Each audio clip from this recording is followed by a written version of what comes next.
So like, I'm in a situation where I'm like, all right, let's see what happened wrong. All right, cool. Like, start of the round.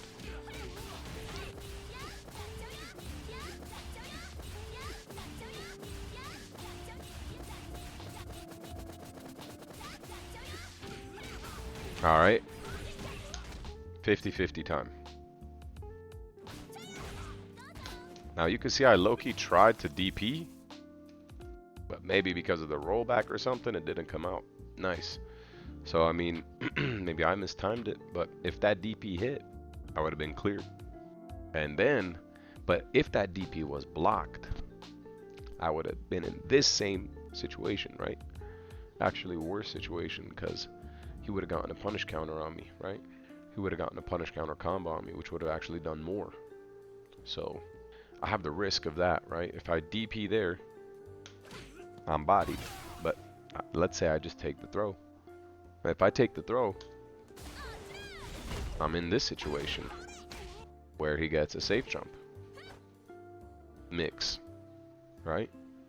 It's a safe jump mix. So we got a 50-50 into a 50-50 right here. So let's just say I guessed wrong once. I guessed wrong twice.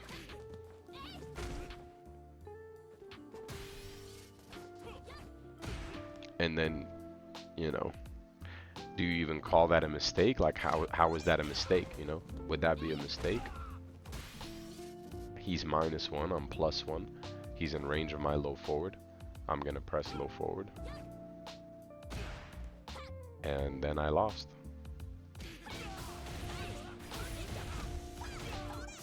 Without even level 3, like look at my life. How much life is this? So 2,000. So I'm at 80% right here. Okay, 80%. From 80%, I go down to 57%. So in this situation, like let me show you how a top player would break this down, right? So in this situation, I'm at 57% here. Eat another throw. I have 45% life. I have practically half life, right? I don't know if I could actually call this a mistake. Like, this isn't like an error that I did that was necessarily a bad decision, you know? It wasn't like a whiffed button per se. It wasn't like a fireball here or something that was just like not natural to do. And then I lost. I lost 45% for pressing a crouching medium kick. So a lot of you guys need to understand that what a pro player does here is, okay, well, I guessed wrong twice. So my first mistake is this. My first mistake was not checking this, but this is the bane of the problem with this game is, like, when this exists, it's like sometimes you're gonna check it, sometimes you're not gonna check it, you know, and I can't check it with that, so I have to check it with a light, right, or a crouch medium kick, and then essentially I'm putting him right in the same situation, right? But I should have checked it, but I'm just not expecting this in the start of the round, and if I'm late even by a couple of frames, I'm getting hit. See? So this is the part of the studying where this is how you get better in this game. Like, this is what you learn, right? So it no longer becomes like, oh, a character thing. It actually becomes more of like a player thing. So you have to study players more than the actual characters to see what kind of habits that they do. Could they punish counter me for that? Oh yes, they probably can. But I think I might be able to check them if they try that. So in this scenario, it's like, okay, I have to study the player, so that tells me there's a possibility that Fierce might start off with Drive Rush in the start of the round, so I have to be ready for that next time. Okay, so beyond that, right? Beyond that, you see this setup and you're like, okay, he threw the can. This time he went for throw. So maybe I should do EXDP next time that I play him. off the first knockdown, go for the EXDP. That's what I'm going to have to do. You know, if I play him in tournament, that's what I'm going to have to do. I could have been ready with EXDP in the start of the round as well, for sure. Alright, so this is like a notepad. I would write Fierce. You know, okay, first knockdown. His first offense is bomb into throw. At least here in this situation in the last round. My response would be EXDP. Okay, now here we go. In this scenario, I gotta find an answer here, right? I can DP that. See, because he's trying to beat that. Or I could do that. Or I could do this. So I gotta fuzzy guard this.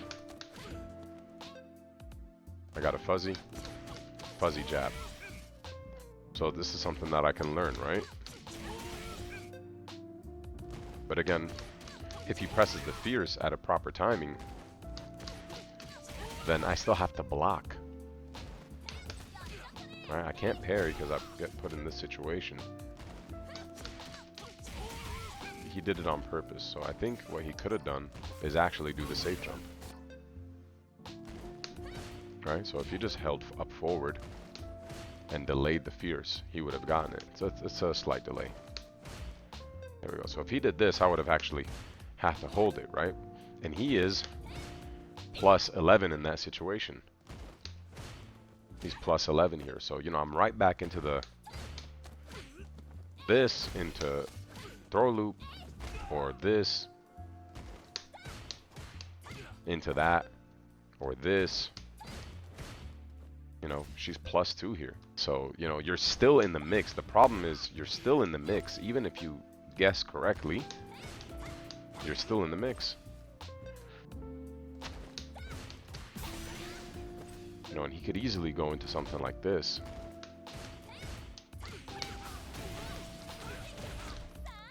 Into whatever, right? And again, I'm not trying to be all negative, but I'm just trying to show you what we have to deal with at the highest level. There's a certain cap where you can't, like, there's certain things like knowledge checks that, for example, I didn't know that I could actually fuzzy jab that, right? So that's something that I could actually apply next time. However, if he lands with the Fierce, I'm right back in the same exact scenario. This is what top players mean when they say everything is just a 50-50. And when everything's a 50-50, when you feel like there's not so much room for you to learn, where you really just have to guess for your life, the game slowly, if not quickly, loses fun and magic out of it. The reason why Street Fighter 4 is regarded as, I think, the best Street Fighter ever is because there were so many options that you could actually do, and all of these setups that you're seeing, for the most part, these setups are mainly manually timed, and they're very difficult to time for something to be like an unblockable. And most things you could just focus attack, backdash back in those days. But for the most part, everything took execution. Everything that was very difficult to do, that gave you a really good reward from it. For example, a car throw, it required execution. Car DPs required execution. One frame links, things of that nature that put your opponent into a guess for game type of situation, you know, it required execution. So all I'm trying to say is, when you're looking over your replays, when you're looking over your losses, you could see how easy it is for you to get triggered. And I don't want you to get triggered. I want you to realize that this game is the way that it is, and you have to just accept it and make player reads. You have to make player reads. More than, you should know the matchup, you should know how to play the matchup, but you need to make player reads.